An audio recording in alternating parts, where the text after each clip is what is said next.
तर विद्यार्थ्यांना स्पेशल आणि फ्रेश या सुपर क्लासमध्ये आपले सर्वांचेच मनापासून स्वागत आहे। आणि आज आपण जे 2011 ची आपली जनगणना झालेली आहे त्या जनगणनेवर जेवढेही क्वेश्चन्स आपल्याला होऊ शकतील ते घेतलेले आहेत। आणि त्या कारणास्तव विद्यार्थ्यांनो मी आपल्याला 100% गॅरंटी देत आहे की प्रत्येक एक्झाममध्ये 2011 च्या जनगणनेविषयी 2 ते 3 प्रश्न येतच असतात, ते एक्झाम कुठलीही असो। आणि त्या कारणास्तव काय करायचं आहे, या सुपर क्लासला सुरूपासून शेवटपर्यंत विद्यार्थ्यांनो नक्कीच पाहायचं आहे, ही रिक्वेस्ट आहे सर्वप्रथम।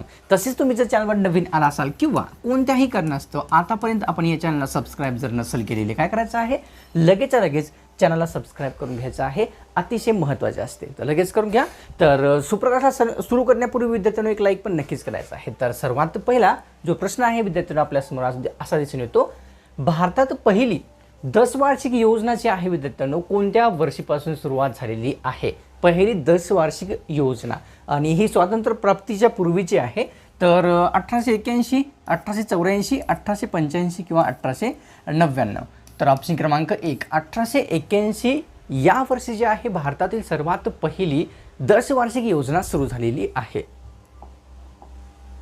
प्रश्न दुसरा, 2011 नुसार सर्वाधिक ग्रामीण लोकसंख्या असलेला जिल्हा कोणता आहे महाराष्ट्रातील ते विचारलेलं आहे।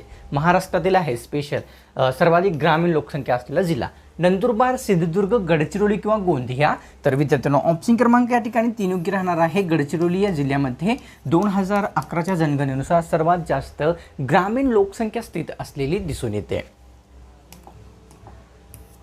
प्रश्न तिसरा, 2011 च्या जनगणनेनुसार सर्वात कमी लोकसंख्या असलेला जिल्हा कोणता आहे? आता या ठिकाणी ग्रामीण वगैरे विचारलेलं नाही, फक्त आपल्याला लोकसंख्या विचारलेली आहे। सर्वात कमी नंदुरबार, सिंधुदुर्ग, गडचिरोली किंवा गोंदिया। तर ऑप्शन क्रमांक विद्यार्थ्यांनो आपल्यासमोर 2 योग्य राहणार आहे। सिंधुदुर्ग जिल्ह्यामध्ये 2011 नुसार सर्वात कमी लोकसंख्या असलेली आपल्या सर्वांना दिसून येते। प्रश्न चौथा, भारताची पहिली जनगणना कोणत्या गव्हर्नरने केलेली होती? सर्वात पहिली जनगणना स्वातंत्र्य प्राप्तीपूर्वी जी केलेली होती ती कोणी केलेली आहे? Lord Ripon, Lord Curzon, Lord Mayo किंवा वरीलपैकी नाही? तर ऑप्शन क्रमांक विद्यार्थ्यांनो आपल्यासमोर 3 या ठिकाणी योग्य राहणार आहे। लॉर्ड मेयो यांनी जे आहे सर्वात पहिली भारतातील जनगणना सुरू केलेली होती, म्हणजे केलेली होती। प्रश्न पाचवा, भारताची पहिली 10 वार्षिक योजना कोणत्या व्यक्तीने केलेली आहे? आता 1881 मध्ये झाली ती आपण पाहिलेलं आहे, तर कोणत्या गव्हर्नर जनरलने सुरू केली 10 वार्षिक योजना सर्वप्रथम केलेली आहे? लॉर्ड रिपन, लॉर्ड कर्झन किंवा लॉर्ड मेयो? तर ऑप्शन क्रमांक किती 2 योग्य राहणार आहे। लॉर्ड कर्झन यांनी जे आहे या ठिकाणी भारतातील सर्वात पहिली जी 10 वार्षिक योजना होती ती केलेली दिसून येते।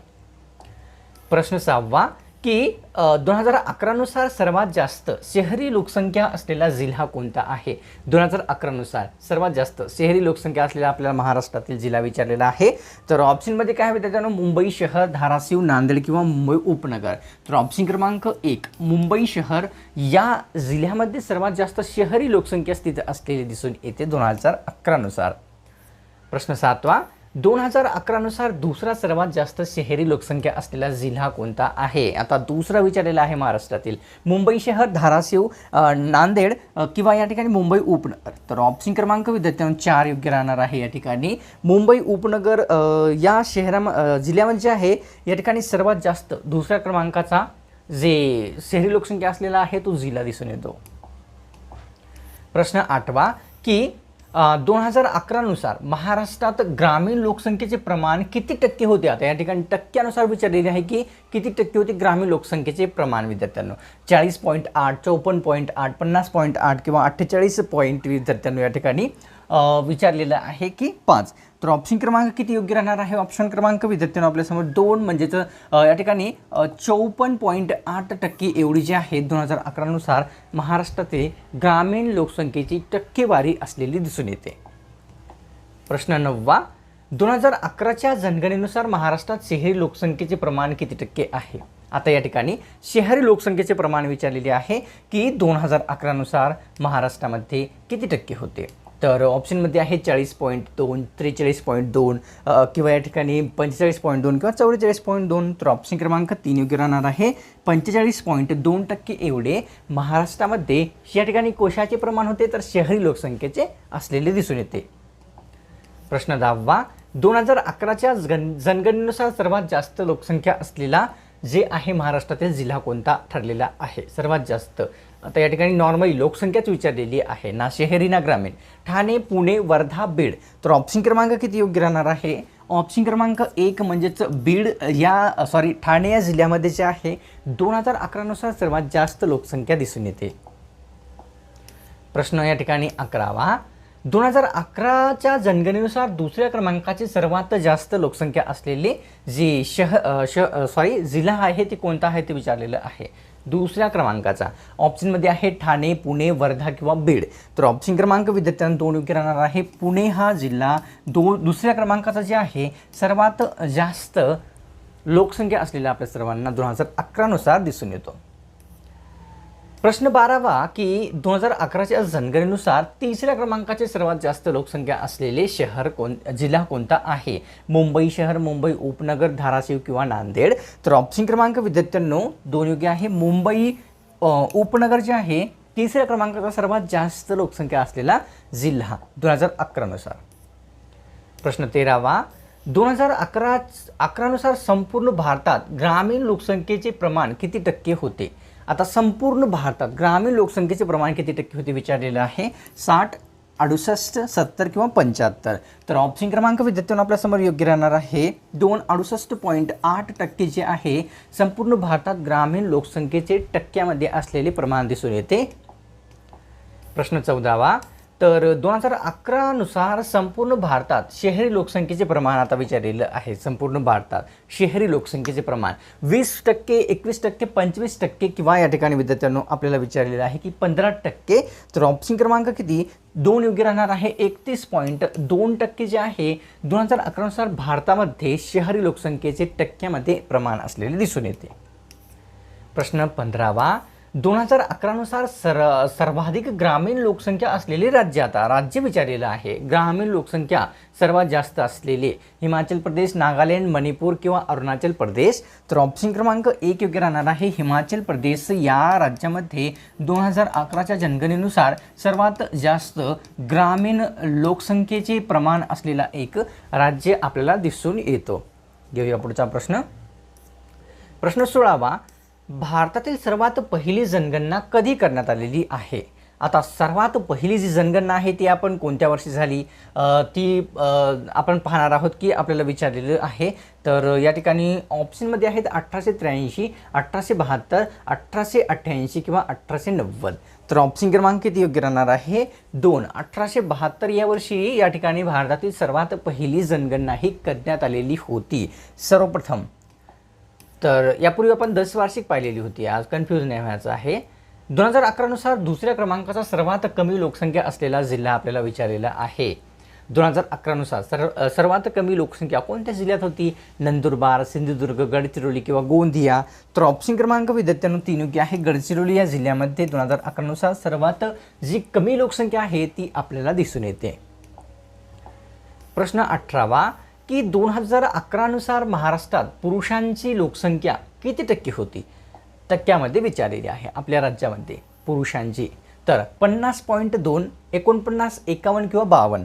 तर ऑप्शन क्रमांक 3 योग्य आहे. 51.9% एवढी जी आहे 2011 नुसार महाराष्ट्रामध्ये पुरुषांची टक्केवारी असलेली दिसून येते. प्रश्न 19वा. 2011 नुसार महाराष्ट्रात स्त्रियांची लोकसंख्या किती टक्के होती? आता स्त्रियांची विचारलेली आहे. 37, 38, 40 किंवा 42%. तर ऑप्शन क्रमांक विद्यार्थ्यांनो आपल्यासमोर 2 योग्य राहणार आहे. 48.1% एवढी जी आहे किती 2011 नुसार स्त्रियांची जी टक्केवारी असलेली आपल्याला पाहावयास मिळते. प्रश्न या ठिकाणी आपल्यासमोर आहे 20वा. 2011 नुसार दुसरा सर्वात जास्त ग्रामीण लोकसंख्या असलेला जिल्हा आपल्याला ओळखायचा आहे. दुसऱ्या क्रमांकाचा सर्वात जास्त ग्रामीण लोकसंख्या असलेला जिल्हा. तर या ठिकाणी ऑप्शनमध्ये आपल्यासमोर दिलेले आहेत नंदुरबार, सिंधुदुर्ग, गडचिरोली, गोंदिया. तर ऑप्शन क्रमांक 2 योग्य आहे. सिंधुदुर्ग या जिल्ह्यामध्ये विद्यार्थ्यांना 2011 नुसार सर्वात जास्त जे आहे ग्रामीण लोकसंख्या असलेली दिसून येते. प्रश्न या ठिकाणी 21वा की स्वातंत्र्य प्राप्तीपासून 2011ची जनगणना ही कितव्या क्रमांकाची होती? स्वातंत्र्य प्राप्तीपासून विचारलेली आहे. त्याच्या पूर्वीचं नाही. तर 2011ची ही कितवी होती? 5वी, 6वी, 7वी किंवा 8वी? तर ऑप्शन क्रमांक या ठिकाणी विद्यार्थ्यांना आपल्यासमोर 3 योग्य आहे. 7व्या क्रमांकाची जी आहे 2011ची जनगणना ही स्वातंत्र्य प्राप्तीपासून असलेली आपल्या सर्वांना दिसून येते. तर घेऊया पुढचा प्रश्न. प्रश्न 22वा की 2011च्या जनगणनेचे आयुक्त कोण होते? आता या ठिकाणी 2011ची आपली लास्टची जी जनगणना झालेली आहे आणि 2021ची हेल्डमध्ये आहे. 21ची आता होणार आहे पुढे, कधी होती तेवढे काही कन्फर्म नाही. तर या ठिकाणी आयुक्त कोण आहेत 2011चे विचारलेले आहे. सी चंद्रमौळी, सुनील वर्मा, विनोद दुग्गल किंवा वरीलपैकी नाही? तर या ठिकाणी विद्यार्थ्यांना ऑप्शन क्रमांक 1 योग्य आहे. सी चंद्रमौळी यांनी जे आहे 2011च्या जनगणनेचे आयुक्त व्यक्ती असलेले आपल्या सर्वांना दिसून येतात. प्रश्न या ठिकाणी 23वा की भारतामध्ये जनगणना ही दर किती वर्षांनी केली जाते? खूपच सोपा प्रश्न आहे, असाच आपण एक इन्क्लूड केलेला आहे. तर ऑप्शनमध्ये आहे 9 वर्ष, 10 वर्ष, 11 किंवा 12. ऑप्शन क्रमांक 2 दर 10 वर्षांनी भारतामध्ये जनगणना करणे ही विद्यार्थ्यांना आपल्याला दिसून येते, केली जाते म्हणून. प्रश्न 24वा स्वातंत्र्य प्राप्तीनंतर सर्वात पहिली जनगणना कोणत्या वर्षी झाली? स्वातंत्र्य प्राप्तीनंतर आता या विचारलेली आहे विद्यार्थ्यांनो. तर ऑप्शनमध्ये आहे 1950, 1954, 1951 किंवा 1957. तर ऑप्शन क्रमांक या ठिकाणी 3 योग्य आहे. 1951 या वर्षी स्वातंत्र्य प्राप्तीनंतर सर्वात पहिली जनगणना भारतात झालेली आहे. प्रश्न विद्यार्थ्यांना आपल्यासमोर या ठिकाणी आहे 25वा. 2011च्या जनगणनेचे घोषवाक्य काय होते ते विचारलेलं आहे. अतिशय महत्त्वाचा प्रश्न आहे. 2011च्या जनगणनेचे घोषवाक्य: आपली जनगणना आपले जीवन, आपली जनगणना आपले भविष्य, आपली जनगणना आपले सुख.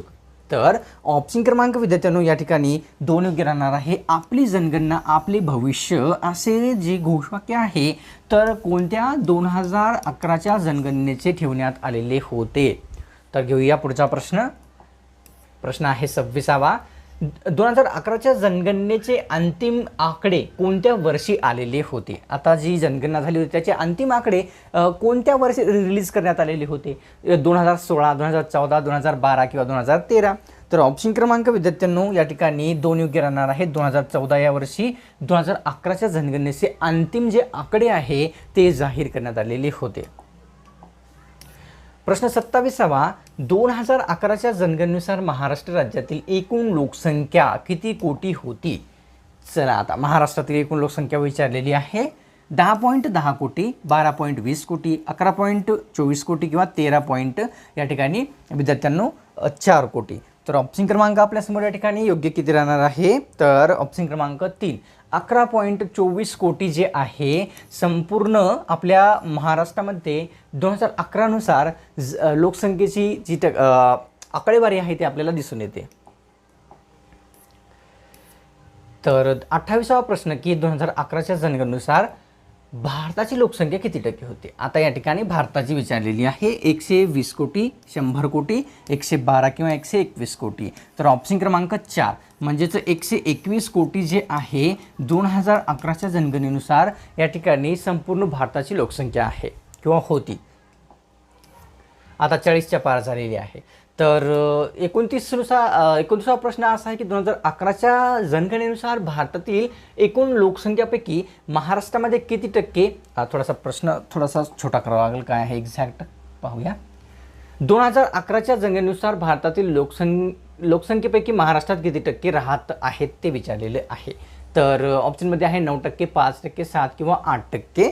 तर ऑप्शन क्रमांक विद्यार्थ्यांना आपल्यासमोर या ठिकाणी 1 म्हणजेच किती 9.28% एवढी जी आहे संपूर्ण 2011च्या जनगणनेनुसार भारतातील एकूण लोकसंख्येपैकी महाराष्ट्रात राहणारी दिसून येते लोकसंख्या.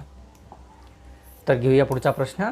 प्रश्न 30वा की 2011च्या जनगणनेनुसार भारताचा जगात कितवा क्रमांक आहे ते विचारलेलं आहे. 2011नुसार भारताचा कितवा क्रमांक लागतो? तर पहिला, दुसरा, चौथा किंवा 5वा?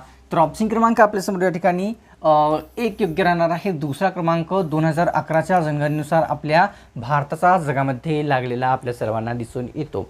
आता विद्यार्थ्यांनो, यावर थोडे बहुत प्रश्न राहिलेले आहेत, आपण पुढच्या सुपर क्लासमध्ये कव्हर करूया.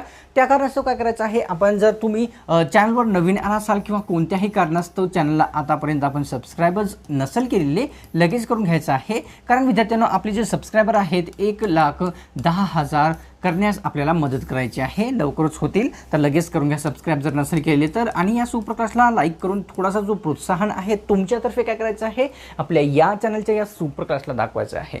तर लाईक आणि सबस्क्राईब लगेच करून घ्या. तर भेटूया पुढच्या एका स्पेशल आणि फ्रेश सुपर क्लासमध्ये.